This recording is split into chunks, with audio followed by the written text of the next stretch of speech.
Kia ora te iwi e haere ake nei I te Karere, kei te huri tau a Ngā Wairiki Ngāti Apa I te wā o te waitohutanga o te tiriti o Waitangi, e o rātou tūpuna I tā whirihoi I te tau kotahimano, warurau e whātekau. E tono taikaha na tetahi o ngā whanaunga o te wāhine no Aotearoa kei roto I te whare here here o ICE I Amerika I tēnei wā, kia whakapāha ngā manatū o Aotearoa. Kei te whakaarahia ake e te whare tapere o te arawa, tētahi o ngā āhuatanga nui o Aotearoa, ia ta whakaawe nei I te āhua o tā tātou noho I ngā wā o mua, moroko inoa nei.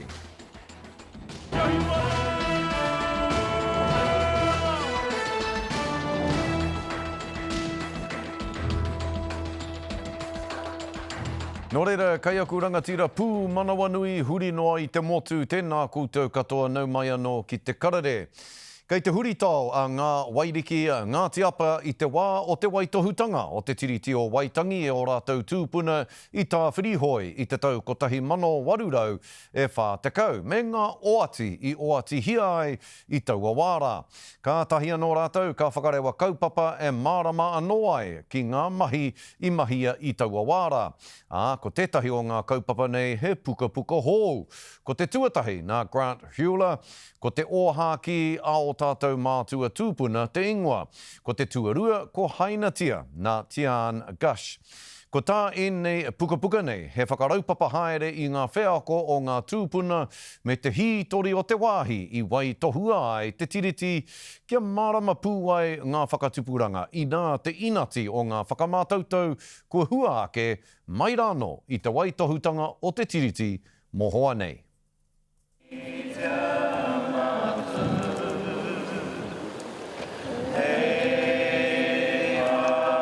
Mahara kauana a Ngā Wairiki Ngāti Apa ki ngā ki taurangi o te tiriti o Waitangi mō rātou. E rangi whakamaumahara tēnei ki te rā I hainatia o mātou tūpuna I te tiriti o Waitangi, I te rua takau mātahi o Mei, nā te hākeke me mohimahi ko hamuera te rā I kōkiritia I haina. Kua huraina a Grant Hewler I tāna puka puka hou, te o hāki a o tātou mātua tūpuna ki tangi moana I te rangi TK. Te wāhi I tohua o nā tūpuna I te tiriti o Waitangi I te tau kotahimano e warurau wā tekau. Our ancestors always fought and always fought for their rights. Where we got to in this country before this current government started deconstructing it was a product of generations of fighting for treaty rights, and we're going to have to keep fighting. That's the key message today. Iau I ātaranga hau I ngā kōrero o te tiriti o Waitangi a me ngā mahi o tau I muri I te hainatanga o taua whakaitanga, te tango o te whenua, te tāhai o te whenua. The Tāwhirihoi is now in a place called Tangi Moana.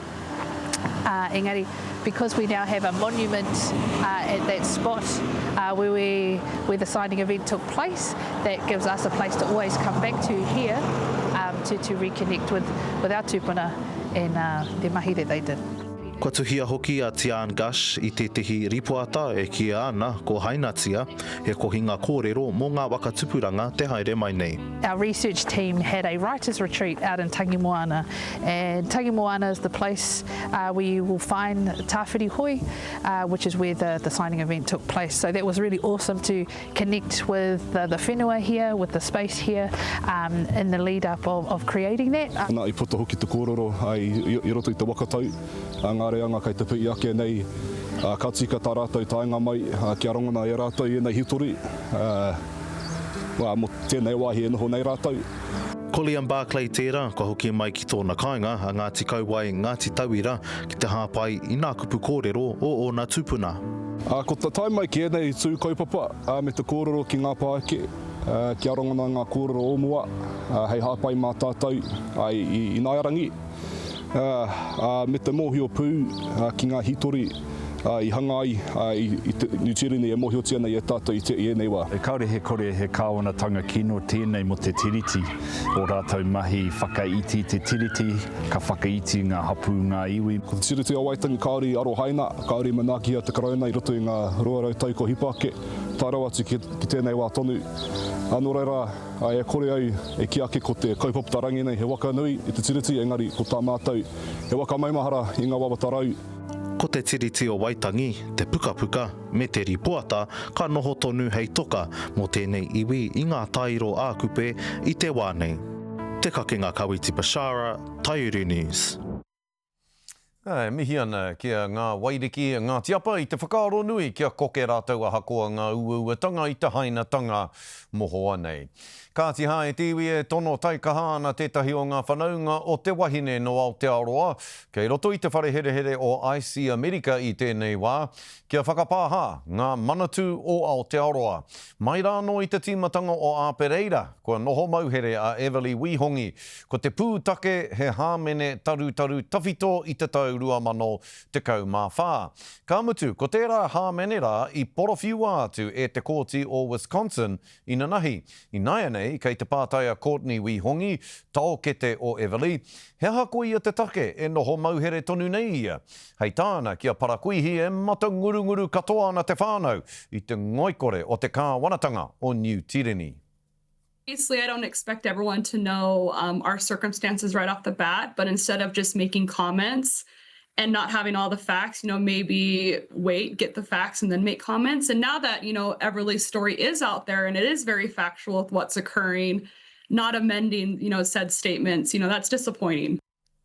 Ko hunuku hia atu a Everlee ki Arizona i nai anei, ka tūia ki te kōti o reira a pōpō. Hei tā tana taokete kei Karaponia te kai whakawā e noho ana i waho atu i te rohe o Arizona, nā reira te rapea ka ki ake ia kāore o na mana ki taua takiwā. Hoki rawa mai ki Aotearoa o tira ki te Waipounamu, kua ko paua a pihopa Susan Wallace, hei pihopa Māori o te Waipounamu. Te wahine tuarua ke eke ki te taumata o te pihopa matua i Aotearoa nei, o tira te wahine maumoko kauwai tuatahi. Kei te aruaru ia i ngā tapuai o tōna pāpā o pihopa Richard Wallace, kua huri ka weka nei. Hei tāna nōna te whakamānawa ki te noho pononga ki te iwi, o tira ki te whakaihu waka i ngā take wāhine i roto i tāna mahi hō ki te Waipounamu. I mauake ia i a Shakayla Andrews Alapaki o Tahu News i te whakawahinga ona ki tōna tūranga pihopa matua hō.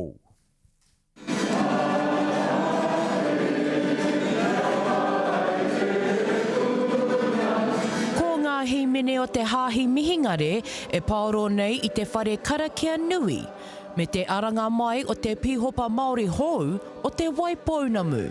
Ai, ka whakapono ahau. Ho mai e te atua te māramatanga i taku whakataki i ngā karaipeturi. Kia whakakitea te hininaro me te ngākau o te karaiti. I want to say how honoured I've been by the numbers that have shown up to support this day. It's been a bit of a journey since we lost my papa 2 years ago, and even when I started working with him, I never ever expected that I would be following so closely in his footsteps. Ko pihopa Susan Wallace, te wahine tuarua hei pihopa ki Aotearoa.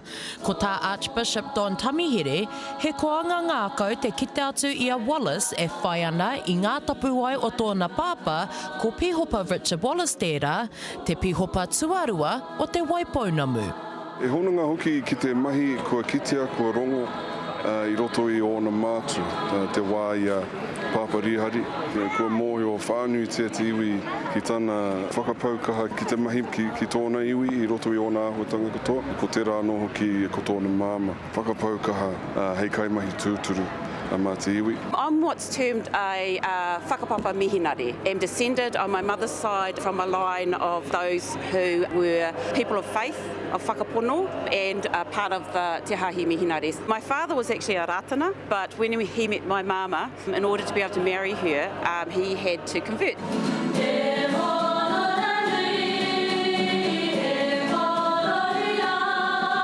I karapine mai nei ngā kanohi kitea o te iwi, ngā rangatira o te motu, ngā mema o te hinota, me ngā pihopa ko tai tawhiti mai pēnei i a pihopa Marines Basoto, te wahine tuatahi hei praimete ki Amerika ki te tonga. Desde as vestes, Susan, que tu irás usar, To hear the mix of languages from Tongan through to Te Reo Māori, through to the Portuguese, but it all just made it so much more special today.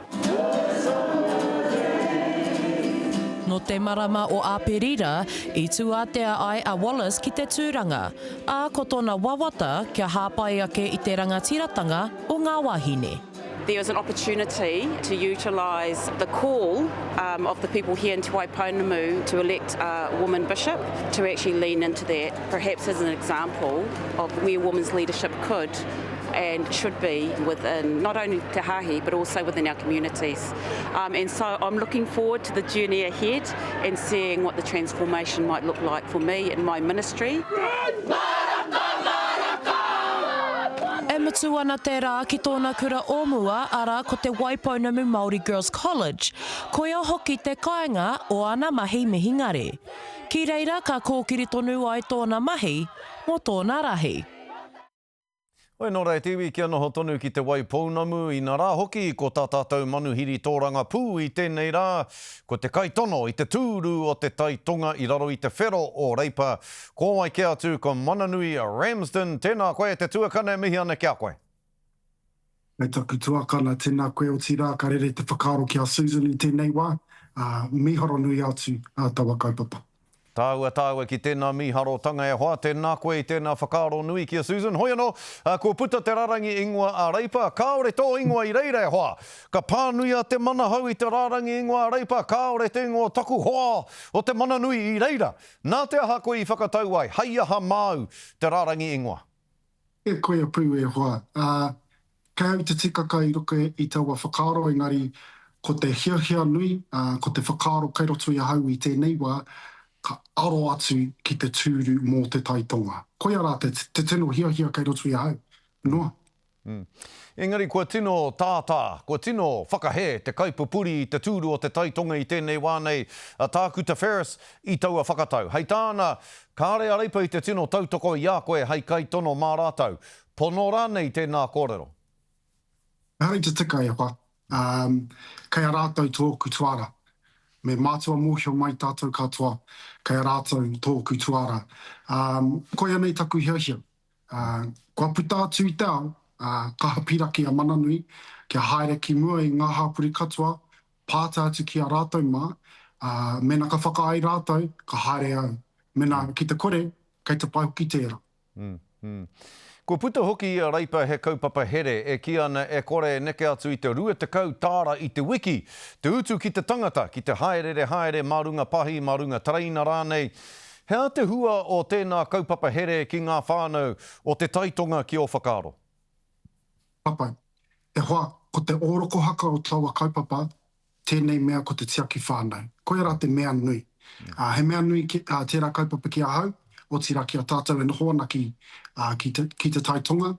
Me nā ka noho koe, me nā ka noho koe ki poneke o tautahi rānei, pai taua kaupapa.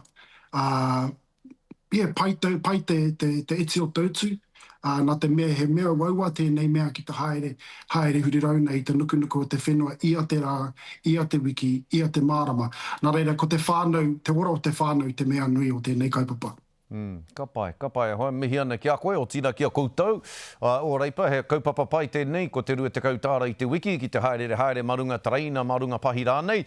E hoa, I ki koe I mua tatākene, koe hi koe haere koe, ko whio haere koe, I te whānuitanga o te Waipounamu I ngā rānei, ki te kōrero ki ngā whānau, ki te kōrero ki ngā hapori. Hea etahi āhuatanga o taua hi koe I titikaha nei ki tō ngākau me te mea nei e kore wareware I a koe. Papai. Mārake te kite e ruanga kaupapa ko te tuatahi, ka whakahou tēnei kā wanatanga. He mea nui tēnā ki ia kokona, ki ia whare o tēnei takiwa o tātou o te taitonga. Te tuarua nei, te taumahatanga o te noho ia wiki, ia mārama, nā te nui o te pūtea, te te hia ngararu. Me te kaupapa hei whakamāmā ki te haere, mena e māwiwi ana koe, e māwiwi ana tetahi o tō whānau ki te haere ki te taha o tetahi tākuta. Nā reira, ko te whakahau, kāwanatanga te tuatahi o tira, te tuarua he mea nui tēnei hoki. Kei raro pūtu ana tātou katoa e noho ana. I Aotearoa ana engari ki te taitonga hoki.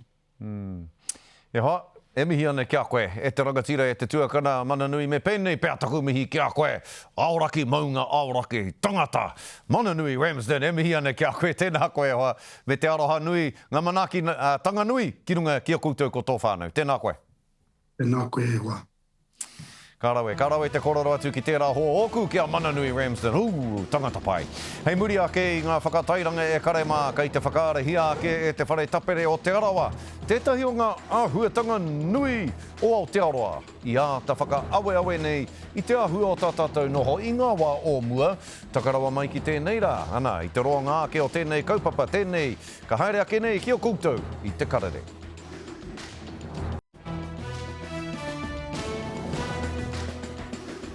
Hoki mai anō ki te karere, kei te whakaarahia ake e te whare tapere o te arawa, tētahi o ngā āhuatanga nui o Aotearoa.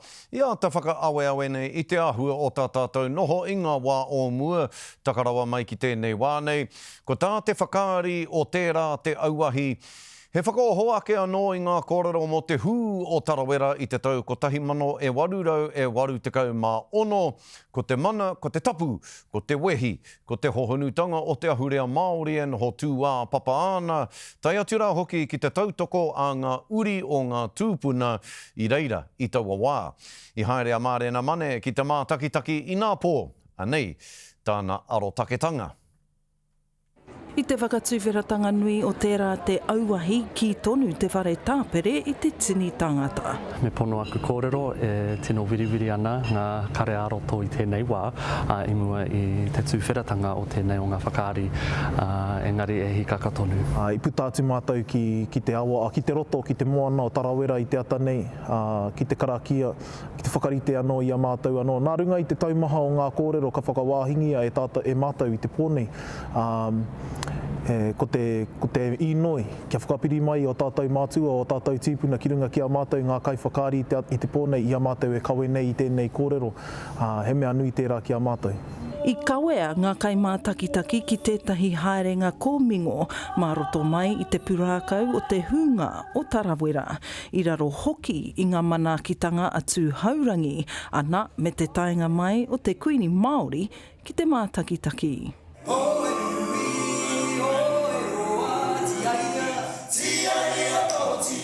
Ko te pūrākau nei, ko tā mātou he tiaki i ngā kōrero, i ho mai e o tātou mātanga, pēnei a Maurikingi, pēnei a Ana Hahini, pēnei a Rangitihi pēne ki a mātou, he whakaniko, e whakaratarata tonu ai te tangata ki tēnei pūrākau, e hoki mahara ai tātou ki a rātou mā, i riro i roto i te parekura nui, o tira ngā morehu i puta, anā ko mātou tēnei ngā morehu kua waiho tia mai nei, hei kawe tonu i e nei kōrero.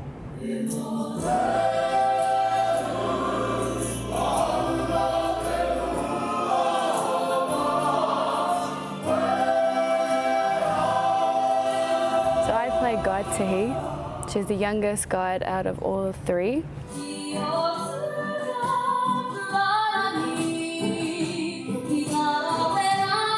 She's the best character and she reminds me so much of me. I whakanuia e te whakaari ngā māharatanga o te hunga i ora mai te hunga, me te hono anō i ngā whakatipuranga o Anei ki o rātou whakapapa. Kei wea mai. I nā ke te atāhua o te whakatakota i te kōrero, tuatai mo te kaupapa, a kanikani, a waiata, a kōrero, a ngāhau, a tangi, e rā ahuatanga katoa kai roto i te whakaari ko tahi. I nā ke te nui o te mihi ki ngā kai, ki ngā ringaringa, i ngā wāwai, nā rātonu rā tērā kaupapi whakarite. He tino a tāhua, he rere hua, nā te mea ko tēnei te reo o te rangatahi. Engari e huri noa atu ki te huri hanganui o Tarawera. Me hara mai ki te mātaki kātika. Tēnei whare kua ki katoa i te tangata, ana he tautea ke hara mai koutou ki te mātaki. He miharo tā rātou whakauru i ngā mahi nui ki oto i tēnei whakatiranga nā reira. Me pehe koro e me hara mai ki te mātaki, he miharo pono. Ko tēnei whakāturanga hou e whakapūmau ana i te mana o te whare tāpere o te arawa hei paurangatira mō ngā toi whakaari Māori. Seeing the growth from our first practice to now, today, which is opening nights, has changed so much, and I'm so happy and so proud of us. Ko tēnei whakāturanga he wawata nui mōku te whakātu i ēnei o ngā pūrākau ki konei, ki te kāinga. Ai. I hoko nā katoa tia ngā tīkiti mō tēnei pō tuatahi, he tohu nui mō te kaha o ngā kōrero ārohe i ngā kawea ki runga i tētahi atamira taumata āao.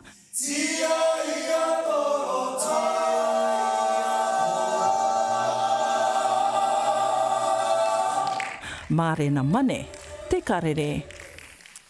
E kare mā, hei muri ake i ngā whakatairanga ana ko ngā tohu huarere o te wā, kia mau tonu mai kia te karere.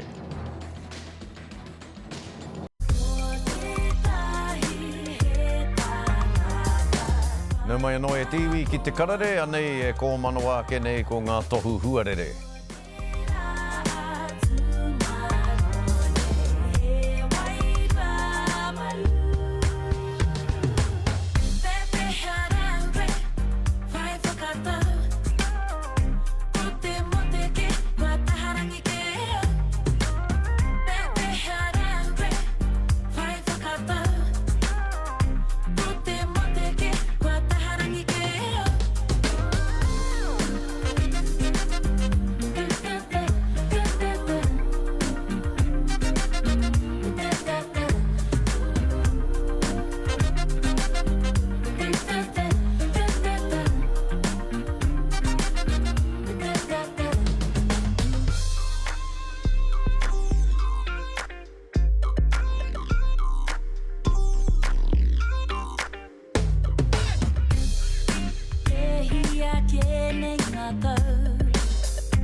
Rangi moko puna anō, kei te haere ake ki te whānuitanga o Aotearoa me te Waipounamu a te rangi a pōpō. E mihi ane kia koutou katoa, i mātaki nei te karere i tēnei rā, hei a pōpō tātou.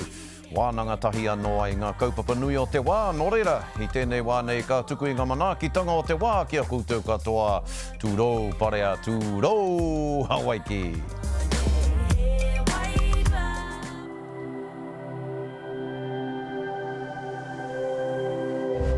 Ko te reo, te take.